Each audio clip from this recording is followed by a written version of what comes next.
Nasa puntod ni Mang Leonardo si Audrey. Binibisita ang nasirang ama. Sa bawat sakit na nararamdaman niya ay dito siya nagsasabi at dito niya rin ibinubuhos ang lahat ng mga hinanakit at pasakit. Tay, namimiss ko na po kayo ng sobra-sobra.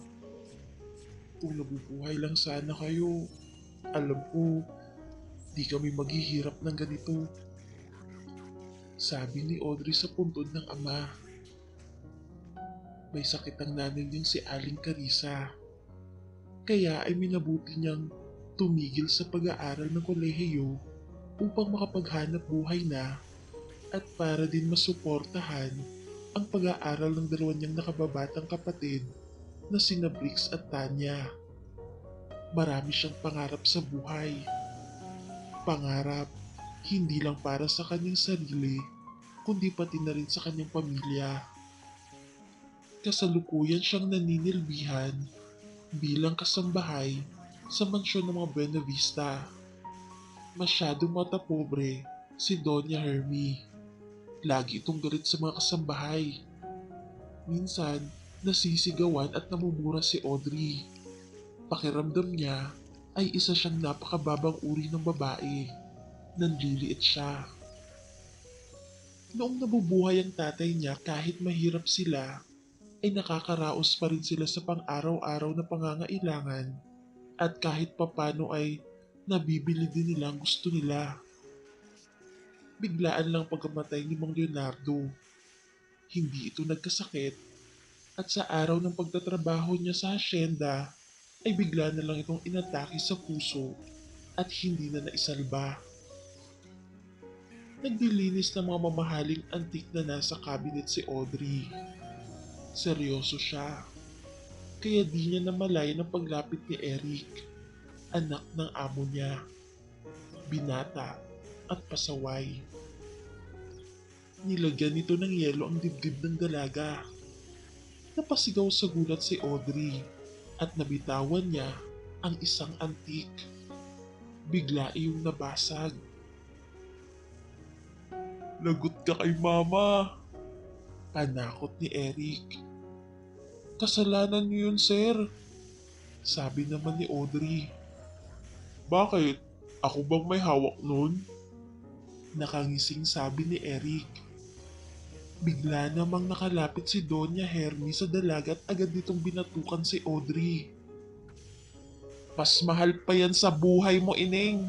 Anong karapatan mong basagin ang gamit kong to? Regalo pa to ng papa ko. Sigaw ni Doña Hermie. Hindi ko po sinasadya, senyora. Si Sir Eric ko kasi. Umiiyak na paliwanag ng dalaga. Huwag ka na nga mga tuwiran at lalong wag mong idamay dito ang anak ko. Sabi ni Doña Hermie at sinampal si Audrey. Si Eric naman ay mabilis nang umakyat patungo sa silid niya. Di naman niya intensyong magkaganon si Audrey. Nagkataon lang na gusto niya itong kulitin.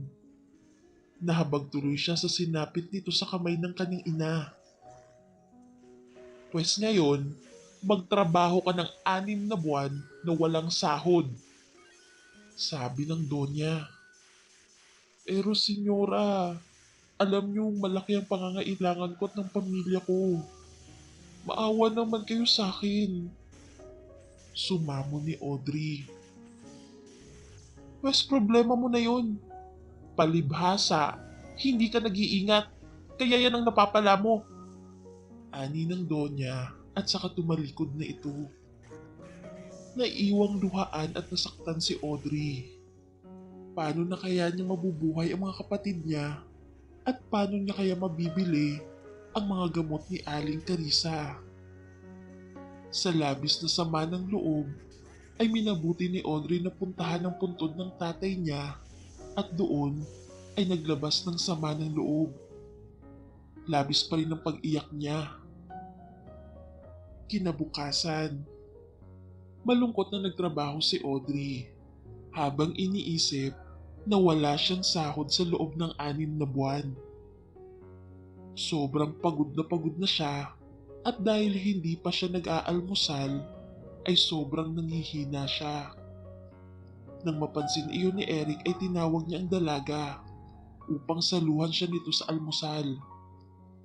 Di na nagdalawang isip si Audrey sapagkat gutom na siya. Matagal niya nang napapansing may pagtingin si Eric sa kanya. Pogi ang anak ng amo niya. Ngunit simula't simula pa ay pinigilan na niya ang maaaring maramdaman para sa binata. Nalaman din ni Eric na walang sahod si Audrey sa loob ng 6 na buwan. Kung kaya ay minabuti ni Eric na bigyan ng 3,000 kada buwan si Audrey. Sir, maraming salamat po. Tatanawin ko pong malaking utang na loob. Ani ni Audrey. Wala kang dapat alalahanin. Kasalanan ko naman talaga kung ba't mo nabitiwan yun. Tugon ni Eric. Ngumiti na lang si Audrey. Nawala na rin ang pagkalam ng kanyang sikmura. Naging okay na siya. Kung kaya ay agad siyang bumalik sa trabaho niya. Naglaba, nag-vacuum ng buong bahay at nagluto. All around. Nang makauwi siya mula sa paninilbihan, ay dumaan na siya sa butika upang bilhin ang lahat ng gamot ni Aling Carissa. Namalengke na rin siya. Pagdating niya sa kanila ay nakita niyang naglalaba si Tanya habang si Briggs ay naglilinis sa loob ng kanilang katamtamang laki ng bahay. Ate! Bati ni Tanya at nakangiti sa kapatid. O Tan, kamusta si nanay? Tanong agad ni Audrey at hinagka ng pisngi ng bunsong kapatid. Nakatulog na po ate, kaso gutom po, kanina pa dumadaing. Wala na po kasi tayong bigas eh. Tubig na lang po yung binigay namin sa kanya ni kuya. Tugon ni Tanya. Diyos ko, sige Tan, magluluto muna ako. Agad na nagluto si Audrey. Bumili din siya ng 1 kilong manok sa palengke kanina. Ipagluluto niya ng adobo ang nanay niya, pati ang 2 niyang kapatid. Ate, marahang tawag ni Briggs. O Briggs, tulog ba si nanay? Tanong ni Audrey habang nagluluto. Opo te, tugon ni Briggs at naupo sa isang silyang plastik. Gutom na po ako te. Briggs, may tinapay dyan, kumain ka. Magtimpla ka ng kape at tawagin mo muna si Tanya. Ani ni Audrey. Tuwang-tuwa si Briggs dahil halos buong araw silang di kumakain. Agad itong nagtimpla ng kape at pagkatapos ay tinawag niya muna si Tanya. Gasera lamang ang tanging ilaw nila dahil natagalan na din silang naputulan ng kuryente. Nang matapos magluto si Audrey ay tinawag na niyang lahat upang makapaghapunan na sila. Si Aling Carissa ay sinubuan na lamang ni Audrey. Matagal na din kasi itong nakaratay lang dahil sa pagkaparalisa ng katawan niya. Nak, pasensya ka na kung hirap ka nang itaguyod kami ng mga kapatid mo. Sabi ni Aling Carissa matapos pakainin ni Audrey. Nay naman, huwag po kayo magsalita ng ganyan. Hindi po ako magsasawang itaguyod kayo. Balang araw nay, makakaahon din po tayo. May awa ang Diyos. Tugon ni Audrey at hinagka ng noo ng ina. Kung buhay pa sana ang tatay mo, sigurado akong nakapagtapos ka na sa kolehiyo. Sabi ni Aling Carissa. Nay, hayaan nyo na. Kapag nakaluwag-luwag naman ako, saka ako mag-aaral muli. Sabi ni Audrey. Sige na Nay, matulog ka na. Magpapahinga na rin ako. Sige anak, salamat. Sabi ni Aling Carissa. Mayroong binatang manliligaw si Audrey. Isang magsasakang si Oliver. Matagal na niya itong pinipigilang ligawan siya. Ngunit sobrang umiibig talagang binata sa kanya. Nagwawalis sa bakuran nila si Audrey. Maaga pa naman para pumasok siya kina Doña Hermie. Dumaan si Oliver na dalang kalabaw nitong si Aliana. Magandang umaga sa'yo, binibining marikit. Bati ni Oliver sabay ingay ng kalabaw. Aba, at pati si Aliana ay binati ka. Nakangiting sabi ni Oliver. Natawan naman si Audrey. Umalis ka na nga Oliver, baka magising si nanay dahil dyan kay Aliana mo. Sabi ng dalaga. Bago umalis si Oliver, ay may bigay siyang maraming lansones kay Audrey. Salamat Oliver ah, ani ni Audrey. Kumiti si Oliver sa dalaga bago umalis. May hitsura naman si Oliver kaso sa hirap ba naman ng buhay sa bukid, ay mag-aasawa pa siya ng kasing hirap niya. Kaya lagi niyang pinagtatabuyan si Oliver. Dinalhan pa ni Audrey ng mga lansones si Eric. Natuwa naman ang binata habang kinakain iyon dahil sa sobrang tamis. Masayang kumakain sina Audrey at Eric nang biglang dumating ang ina nito. Anong ibig sabihin nito, Eric? Tanong ni Donya. Agad na nasindak si Audrey. Mama, ani ni Eric. Agad namang sinabunutan ng Donya ang buhok ni Audrey. Ikaw ba'y nilalandi ang anak ko? Sigaw na sabi ng Donya. Senyora, hindi po. Nagkukwentuhan lang ho kami habang kumakain ng lansones. Aba, at nangangatwiran ka pa ngayon ha? Galit na sabi ng Donya at pinagsasampal si Audrey. Labis ang sakit na naramdaman ng dalaga. Gusto man niyang layasan ng Donyang ito ay di rin maaari dahil mahirap ang maghanap ng trabaho dito sa San Isidro. Tinantanan lang siya ng Donya nang ito ay mahapo. Ayaw na ni Audrey ang mabuhay ng naghihirap. Ngunit alam niyang wala na siyang magagawa kundi tanggapin ang bawat latay na ibinibigay ng Donya sa kanya. Isinusumpa niya balang araw ay magbabayad din ito sa kalupitang pinararanas nito sa kanya. Maaaring hindi pa sa ngayon, ngunit alam niya sa puso niyang makakaahon din siya sa kahirapan. Kung mahalang sana siya ni Eric ay hindi siya magdadalawang isip na patulan ito. Pero mamasboy ang binata, kaya hindi siya nito makukuhang ipagtanggol kahit kailan. Sa bawat araw na nagdaraan ay lagi niyang hinihiling sa may kapal na sana ay mayroong isang mayamang lalaking magmamahal sa kanya at mag-aahon sa kanya sa kahirapan. Alam niyang may maganda pang bukas ang naghihintay sa kanya at sa pamilya niya. Simula ng araw na yun ay minabuti niyang iwasan si Eric.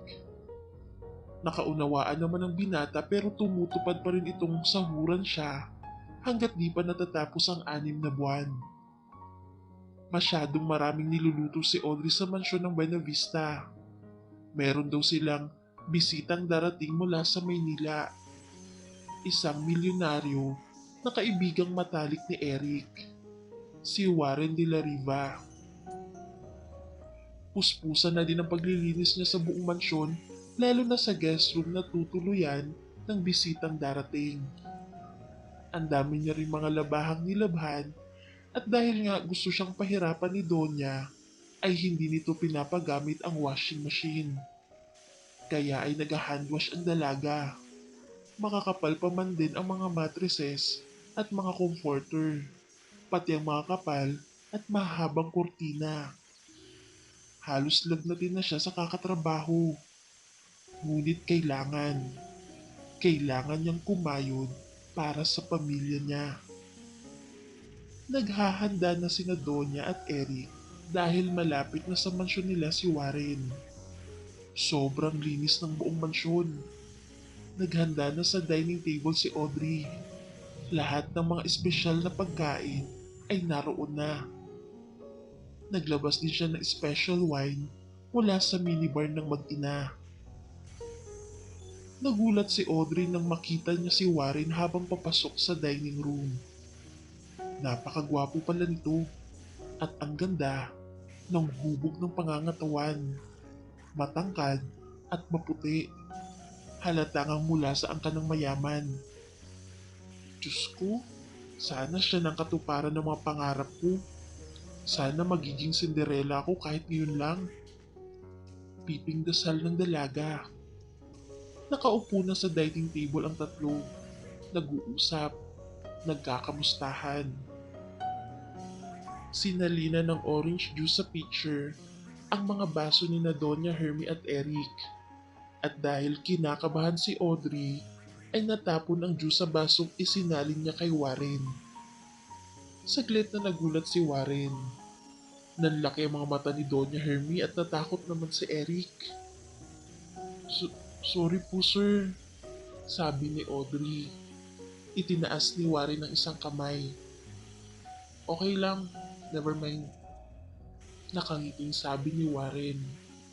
Agad namang kumuha ng klinik si Audrey at pinunasan ng basang pantalon ni Warren malapit sa may singit nito.